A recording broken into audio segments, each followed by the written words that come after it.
Hello friends, இந்த வீடியோவில் வந்து மேக் ஆர் பை டெசிஷனில் ஒரு இம்பார்ட்டண்ட்டான ஒரு சம்ம வந்து பார்க்கலாம்.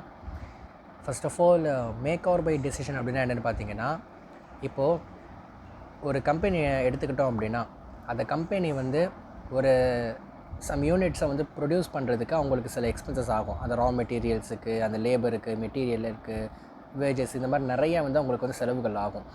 இப்போது சம்டைம்ஸ் என்ன ஆகுது அப்படின்னா, அவங்க அந்த ப்ராடக்ட்டை அவங்களே வந்து சொந்தமாக ப்ரொடியூஸ் பண்ணுறதுக்கும் வெளியில் அதே ப்ராடக்ட்டை வாங்குறதுக்கும் சில டிஃப்ரென்சஸ் இருக்கும். சம்டைம்ஸ் வந்து இப்போ ஒரு எக்ஸாம்பிளுக்கு சொல்லப்போனால், இப்போ ஒரு ட்ரெஸ் கம்பெனி எடுத்துப்போமே, ஒரு ஷர்ட் கம்பெனி வந்து அவங்களே சொந்தமாக அந்த ஷர்ட்டை வந்து ப்ரொடியூஸ் பண்ணுறதுக்கு ஒரு 150 rupees ஆகுது அப்படின்னா, சம்டைம்ஸ் இல்லை, அது based on the situation.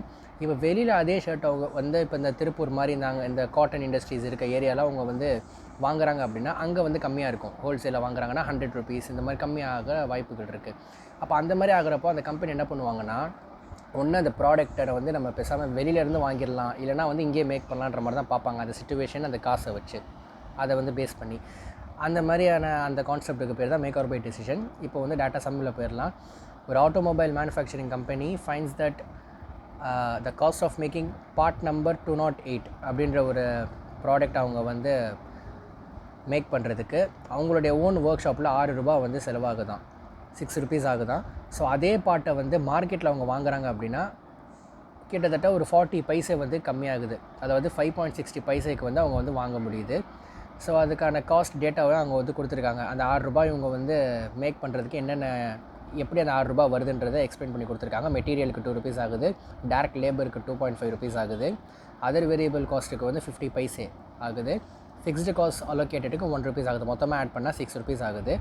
First என்ன கேட்குறாங்கன்னா, should the part be made or bought அப்படின்ற மாதிரி கேட்குறாங்க. ஃபஸ்ட்டு வந்து இது வந்து அவங்க மேக் பண்ணலாமா இல்லை வாங்கலாமா அப்படின்ற மாதிரி கேட்குறாங்க. செகண்ட் என்ன கேட்குறாங்கன்னா, will your answer be different if the market price is 4.60 rupees அப்படின்னு கேட்குறாங்க. ஸோ இது வந்து ரொம்ப ஈஸியான ஒரு சம்மு தான். ஸோ ஃபஸ்ட்டு நம்ம கொஷினில் கொடுத்த அதே இதை வந்து நம்ம காப்பி பண்ணி அப்படியே எழுதிடணும். அந்த material, direct labour, other variable cost இதெல்லாம் ஆட் பண்ணோம் அப்படின்னா 5 rupees நமக்கு வந்து வருது. ஸோ நம்ம வந்து அப்படியே ஒரு தியரியாகவே நம்ம எழுதி முடிச்சிடலாம். The company should continue to make the part if the market prices 5.60. இப்போ மார்க்கெட் ப்ரைஸை பொறுத்த வரைக்கும் அவங்க மார்க்கெட்டில் வாங்குறாங்க அப்படின்னா ஒரு 60 பைசா அவங்களுக்கு அதிகமாகுது. ஆனால் அதே ப்ராடக்ட்டை அவங்க வந்து மேக் பண்ணுறாங்க அப்படின்னா அவங்களுக்கு 5 ரூபாய் தான் ஆகுது.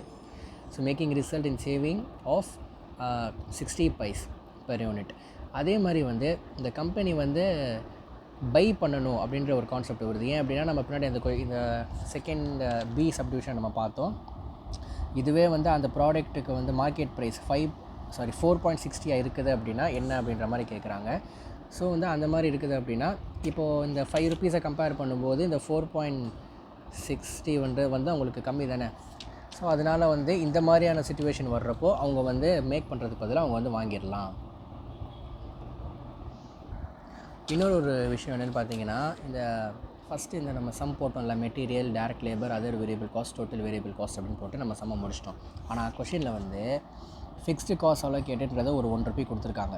நம்ம வந்து ஃபிக்ஸ்டு காஸ்ட்டு எப்போவுமே இதில் வந்து நம்ம ஆட் பண்ண மாட்டோம்.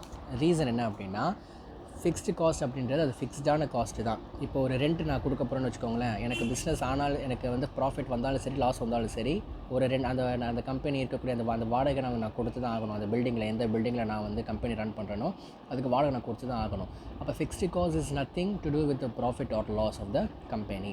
ஆனால் வேரியபிள் காஸ்ட் அப்படின்றது மாறும். அந்த மெட்டீரியலோடைய அந்த ப்ராடக்டோடைய அந்த ப்ரைஸ் வந்து மாறும். ஒவ்வொரு நாளும் ஒரே ரேட்டு தான் இருக்குன்னு சொல்ல முடியாது.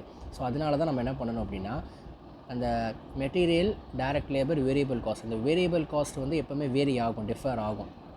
இப்போ இந்த பெட்ரோல் விலைலாம் எப்படி ஒரே நாள் ஒரே ப்ரைஸ் இருக்காதில்ல, அதே மாதிரி தான் அந்த ஃப்ளக்சுவேஷன் அப்படின்றது இருந்துக்கிட்டே இருக்கும். ஒரு நாள் வந்து 1 rupee ஏறும், ஒரு நாள் 1 rupee குறையும், அந்த மாதிரியெல்லாம் இருக்கும். ஆனால் ஃபிக்ஸ்டு காஸ்ட்டை பொறுத்த வரைக்கும் அது எப்போவுமே ரிமைன்ஸ் ஃபிக்ஸ்டு தான். ஸோ அதனால் ஃபிக்ஸ்டு காஸ்ட் இந்த இடத்துல நம்ம ஆட் பண்ண மாட்டோம்.